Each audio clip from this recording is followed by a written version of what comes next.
आज की इस वीडियो में मैं एक स्लेशर मूवी को एक्सप्लेन करने वाला हूँ, जहाँ पर दो ट्विंस ब्रदर एक पत्थर से इफेक्टेड होकर कैनिबल्स बन जाते हैं। तो मूवी की स्टार्टिंग में हमें एक पोस्टमैन को दिखाया जाता है, जो जंगल में एक घर में लेटर देने के लिए आया हुआ होता है।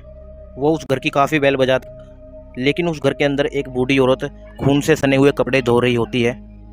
काफ़ी देर घर की बेल बजाने के बाद वो पोस्टमैन घर के बैक साइड में जाता है। फिर उस घर के बेसमेंट में किसी की चिल्लाने की आवाज़ें आने लग जाती है, जिस चीज़ को देख के वो बहुत ही ध्यान से आगे बढ़ता है। वो पोस्टमैन वहाँ पर लगी एक खिड़की को तोड़ देता है, जहाँ पर उसे एक अजीब से दिखने वाले इंसान की आवाज़ सुनती है।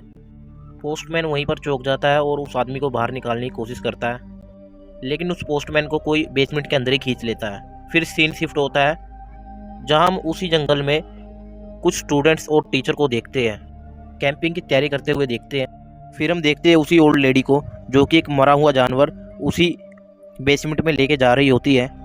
लेकिन तभी उसी बूढ़ी औरत का पैर फिसल जाता है और वो बेसमेंट में जाके गिर जाती है, जहाँ पर वो उसके अंदर रहने वाला कैनिबल उस बूढ़ी औरत से वो चाबी लेकर आज़ाद हो जाता है और उस बूढ़ी औरत को खा जाता है। फिर हम दोबारा से उस कैंपिंग के सीन को देखते हैं, जहाँ पर सभी को 5 ग्रुप में बांट दिया जाता है और एक ग्रुप की गाइड ईजा होती है, जिसके ग्रुप में 5 बच्चे होते हैं, जिनका नाम बार्डिक, जूलियट, डैनियल, एनियल और मूवी की मेन कैरेक्टर जोसिया होता है।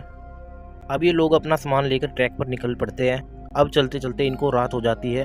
फिर ये एक जगह पर रुककर कैंपिंग करते हैं। फिर ये सारे स्टूडेंट अपने आप को अपनी बैक स्टोरी बताने लग जाते हैं, ये स्टूडेंट अपनी अपनी लाइफ में कैसे डिप्रेस हो जाते हैं, और इसी चीज़ को दूर करने के लिए वो उस ट्रिप पर आए थे।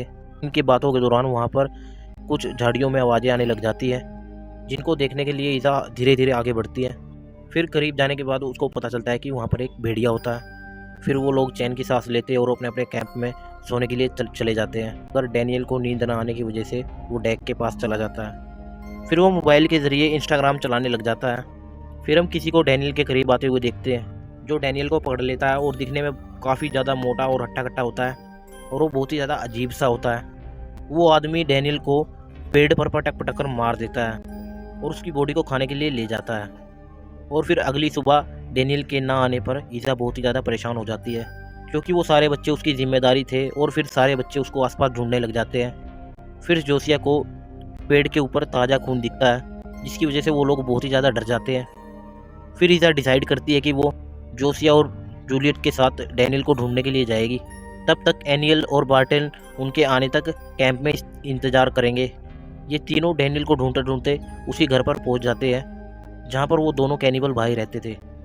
अब ये तीनों घर के अंदर जाते हैं, जहाँ पर उन्हें सब कुछ बिखरा हुआ नज़र आता है। तभी उन दोनों भाइयों में से एक भाई घर के अंदर आ जाता है, जिसकी आवाज़ उन तीनों को सुन जाती है, जिसकी वजह से ये लोग बेसमेंट में छुप जाते हैं, जहाँ पर उन लोगों को डैनियल की कटी हुई लाश मिलती है। इसको देख के ये तीनों डर जाते हैं। इतनी देर में डैनियल की बॉडी में रखा हुआ जो मोबाइल होता है वो बजने लग जाता है, जिसकी आवाज़ ऊपर खड़ा हुआ कैनिबल सुन लेता है। कि कैंपिंग के दौरान सबके मोबाइल स्टार्ट वाले लीडर ने रख लिए थे, लेकिन डैनियल अपने साथ मोबाइल ले आया था, जो उसकी जेब में पड़ा था। वो कैनिबल आवाज़ सुन के नीचे आ जाता है, इसीलिए जोलेक और जोसिया उस छोटे से होल से बाहर आ जाते हैं, मगर एजा अंदर ही रह जाती है। फिर वो मॉन्स्टर एजा का गला काट कर बाहर फेंक देता है, जो सीधा उनके पैरों के पास आकर गिरता है। ये दोनों मदद के लिए वहाँ से भागते और भागते भागते उन्हें एक और घर मिलता है।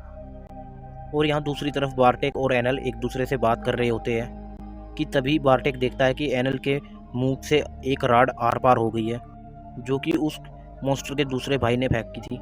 फिर बार्टेक वहाँ से डरकर भाग जाता है और भागते भागते चर्च के पास आ जाता है, और चर्च में जाकर वो फादर से मिलता है और फादर को सारी सिचुएशन बता देता है। लेकिन वो फादर उसे धोखा देता है और उसी को बेहोश कर देता है। कुछ देर बाद बार्टेक की आँख खुल जाती है और खुद को वो चेयर से बंधा हुआ पाता है। फिर फादर बार्टेक को बताते हैं कि उसको पता है कि वो गे है और उसे जीने का कोई हक नहीं है, और ये कहते हुए फादर उसको वहीं पर छोड़कर चले जाते हैं। और फादर के बाहर आते ही वो दरिंदा भी वहाँ पर आ जाता है और फादर की दोनों आंखों को फाड़ देता है, और इसके बाद वो उसको मशीन में डालकर पीस देता है। चर्च के अंदर बार्टेक अपने आप को खुद किसी तरह आज़ाद करवा लेता है, और बार्टेक उसी मॉन्स्टर को देख लेता है जो चर्च के बाहर फादर के पीस कर रहा था। फिर वो मॉन्स्टर चर्च के अंदर एंटर हो जाता है, लेकिन बार्टेक अपने आप को एक अलमारी के अंदर लॉक कर लेता है। फिर वो मॉन्स्टर उसे नहीं देख पाता। और दूसरी तरफ जोसिया और एलिक एक घर पर पहुंचते हैं और वहां पर रहने वाले एक बूढ़े आदमी से हेल्प मांगते हैं। फिर वो बूढ़ा उन्हें बताता है कि 30 साल पहले इस घर में 2 ट्विंस बच्चे, एक डॉग और अपनी मॉम के साथ यहाँ पर रहते थे। एक दिन क्या हुआ, आसमान से एक पत्थर आकर ज़मीन पर गिरता है, जिसको उन दोनों बच्चों ने उठा लिया और लाकर अपने बेड पर रख दिया। फिर रात हुई और ये बच्चे दोनों सो गए और उस पत्थर में से रात के वक्त कोई कुछ लिक्विड निकला और उनकी बॉडी में चला गया, जिसकी वजह से ये बच्चे इन्फेक्टेड हो गए। फिर सुबह होती है और उनकी मॉम उसे ढूंढने लगी और उन्हें ढूंढते ढूंढते बेसमेंट तक पहुंचती है। यहाँ पर उन्होंने अपने बच्चे को, अपने ही डॉग को खाते हुए देखा और वो इतनी डर गई, जिसके बाद उन्होंने उन दोनों बच्चों को वहीं पर बंद कर दिया। फिर इस चीज़ के बाद वो अपने बच्चों को मरे हुए जानवरों को खिलाने लगी ताकि वो किसी इंसानों पर हमला ना करे। लेकिन अब वो भी उनका शिकार बन चुकी है और अब वो आज़ाद हो चुकी है। फिर वो बूढ़ा आदमी उन्हें एक एडवाइस देता है कि वो फ़िलहाल इसी घर में रुक जाए, क्योंकि ये एक सेफ घर है। लेकिन बदकिस्मती से वहाँ पर भी कोई फ़ोन नहीं था। जोलेक उस घर में रहने के लिए मान जाता है। जोसिया कहती है कि हमें दूसरों की जान बचानी चाहिए, इसलिए हमें उसी घर में जाके डैनियल की रास में से मोबाइल निकालना होगा ताकि वो पुलिस की हेल्प ले सके। ये दोनों उसी रास्ते पर निकल पड़ते हैं। फिर ये रास्ते में प्लान बनाते हैं कि जोलेक उन दोनों भाइयों को भटकाने के लिए ज़ोर ज़ोर से दरवाजे को बजाएगा और जोसिया पीछे के रास्ते से जाकर उसकी बॉडी में से वो मोबाइल निकाल के ले आएगी। ये दोनों अब ऐसा ही करते हैं और मौके का फ़ायदा उठाकर जोसिया बेसमेंट में चली जाती है। लेकिन बदकिस्मती से जोसिया की किस्मत ही ख़राब होती है, क्योंकि वो मॉन्स्टर बेसमेंट में ही था और जोसिया के करीब आकर वो उसको छूने लग जाता है, जैसे कि वो उसको पसंद करने लगता हो। और इतने में ही पीछे से जोलेक आकर उस मॉन्स्टर के पेट में चाकू मार देता है, लेकिन उसको कुछ भी नहीं होता है और वो मॉन्स्टर उल्टा जोलेक की ज़बान को निकाल कर खा जाता है। कुछ देर बाद जोसिया की आँख खुलने पर वो अपने सामने जोलेक को बहुत ही ज़्यादा जख्मी हालत में पाती है और वो खुद भी जंजीरों में बंधी हुई होती है और वो काफ़ी मुश्किल से अपने दोस्त की हेल्प करने की कोशिश करती है। जोलेक इतने दर्द में था कि वो जोसिया से रिक्वेस्ट करता है कि वो उसकी जान ले ले। ज़्यादा रिक्वेस्ट करने के बाद मजबूरी पर आकर जोसिया अपने दोस्त को मार देती है। फिर हम ऊपर देखते हैं जहाँ पर एक भाई आराम करता है और वो दूसरा मॉन्स्टर शिकार करने के लिए बाहर चला जाता है। और इसके बाद नीचे बेसमेंट में जोसिया अपनी चैन तोड़ देती है और एक चाकू लेकर ऊपर की तरफ बढ़ने लग जाती है, क्योंकि वो अपने फ्रेंड्स की मौत का बदला लेना चाहती थी। इसलिए जोसिया ऊपर जाकर चाकू लेकर उस दरिंदे को सोता हुआ देखकर उसके पेट में चाकू मार मार कर उसे वहीं पर मार देती है।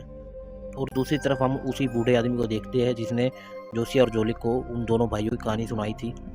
उस बूढ़े इंसान को महसूस होता है कि उसके घर के बाहर कुछ है और फिर वो अंदर से गोली चला देता है। और फिर वो बाहर जाकर देखता है तो उसे बार्टेक दिखता है, जिसको गोली लग चुकी थी, और बार्टेक भी वहीं पर मर जाता है। फिर हम जोसिया को भागते हुए देखते हैं, जो जंगल से निकलने का रास्ता देख रही थी। और इतने में ही उसे पुलिस ऑफिसर की कार दिखती है, जिसको वो सारी बात बता देती है। फिर वो ऑफिसर उसके साथ उसी कैंप की तरफ जाने लग जाता है। फिर रास्ते में उसी मॉन्स्टर के दूसरे भाई की बॉडी सड़क पर पड़ी हुई मिलती है।